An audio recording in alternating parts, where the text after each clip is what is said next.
Welcome to a Theology of Christian Permaculture.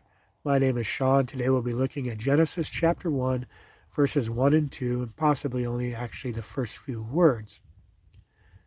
In Genesis 1 we read, "In the beginning God created the heavens and the earth was without form and void, and darkness was on the face of the deep, and the Spirit of God hovered over the waters." Let's get into this. Genesis chapter 1 is foundational for our understanding of many things, especially agriculture, ecology, sustainability, animal husbandry, human relationships, human-divine relationships.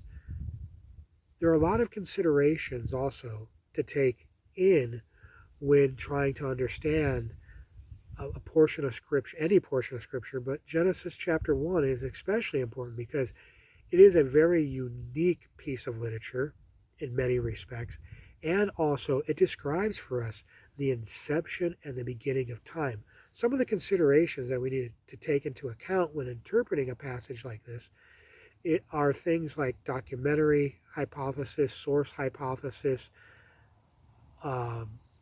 genre analysis. So whether this is a narrative, whether this is a historical account, or whether or not this is myth.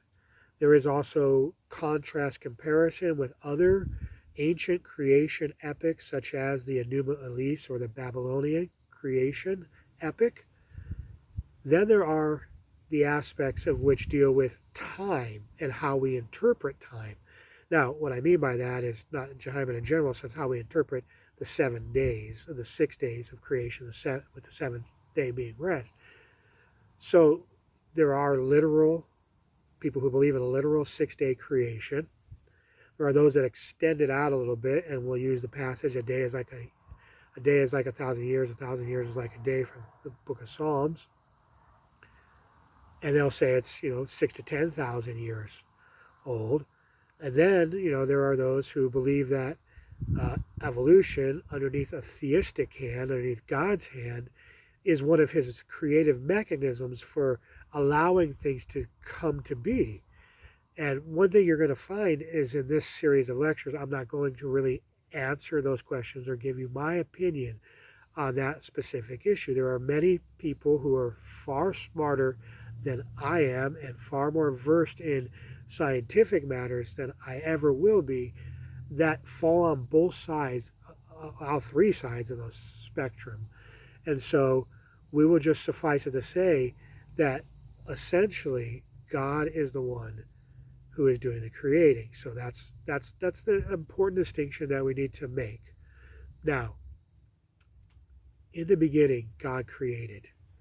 Why is this so important? Well, there are a lot of reasons why this is so important, but there's something within us, I think, and this is something that we also need to kind of think about.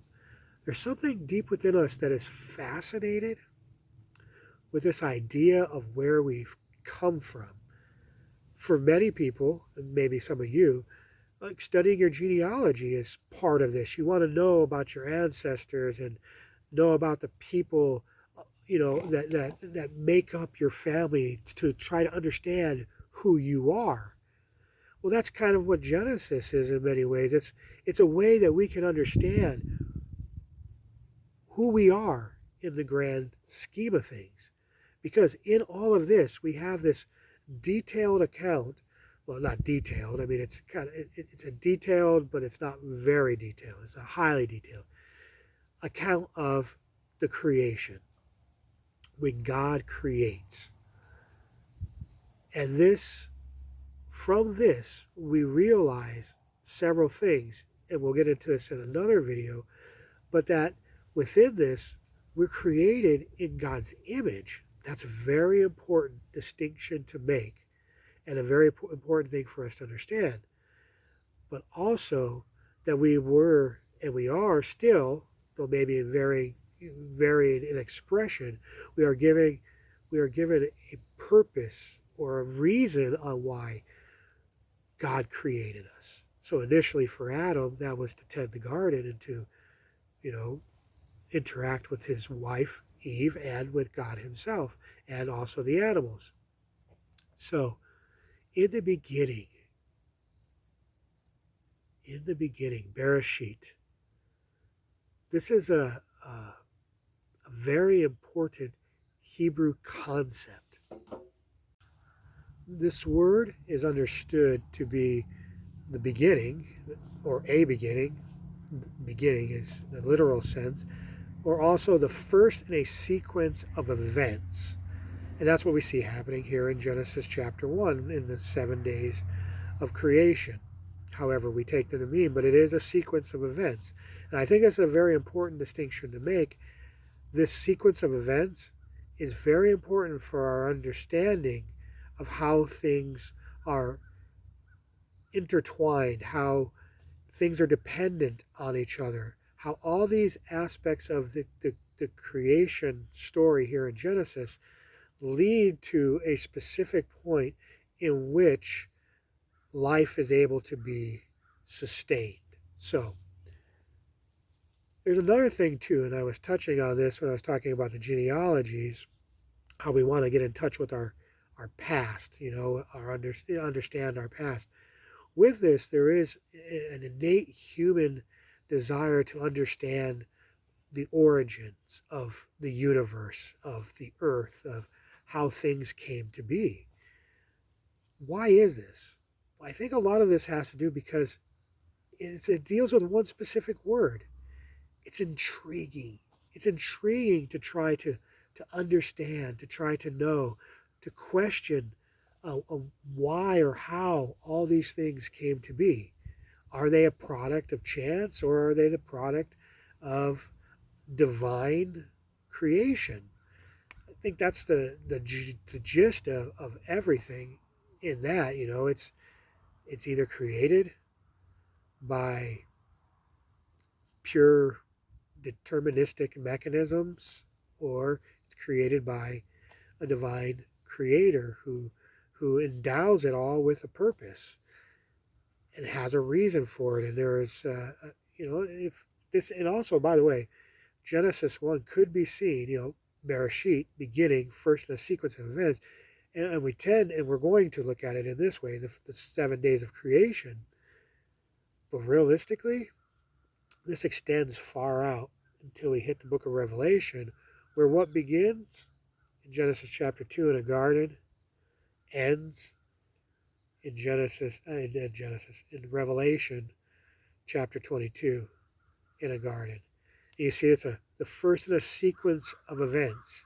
It's a part of the story of the creation of humanity, the sustainability of humanity, the relationships of humanity, the way that the created order exists and is interdependent upon one another, and also, mainly, it's a story of redemption.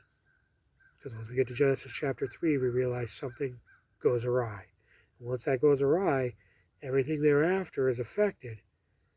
And then we continue on, and then a sequence of events leads us up to the glorious day when Jesus is born, the wonderful day when it's sad, it's gruesome, it's sickening what happened, but it's also glorious in the sense of the results that's produced by that single act of extreme, inhumane injustice with Jesus' death on the cross.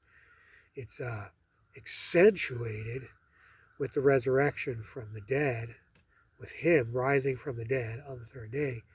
And then, as we extend it out, it culminates with the birth of the church, extends to us to this day, to however many generations before. Some of us may think that it's very close. Some of us may think we still have quite a bit of time. I have no idea. Not going to argue eschatology either.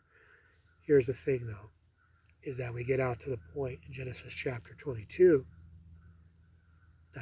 Revelation chapter 22, where all things have been restored. So, it's intriguing. It's intriguing to try to connect back to that which we try to understand and relate to on a daily basis. Bereshit, in the beginning. Next time we'll talk about, in the beginning, God created. Because that's an important aspect as well, to understand that it's not just, I guess, eternally existent matter continually replicating and reforming itself in different ways, but that it is at the hand of God, a divine being, in this aspect, Elohim, creating the world. God bless you, beloved of the Lord. May the Lord bless you. May He keep you. May He cause His face to shine upon you. May He give you peace. Also, I just want to always thank you for taking the time to watch any videos I make, for liking, for subscribing. Please subscribe so you'll be notified every time a new video comes up, especially here in this Genesis series. But most of all, really appreciate you taking the time out of your busy days, your busy lives, to watch a video, to think, to consider spiritual things, things about God and the way He created the universe. In the next video, we'll get a little more into some of the aspects that are important for us understanding and interpreting the book of Genesis as well. Some of these things I think are very important because most of us are not exposed to these type of things.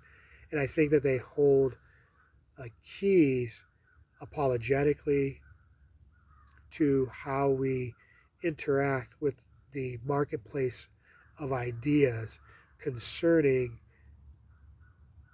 who God is and what God is like amongst those who do not share our faith. So anyways, until next time.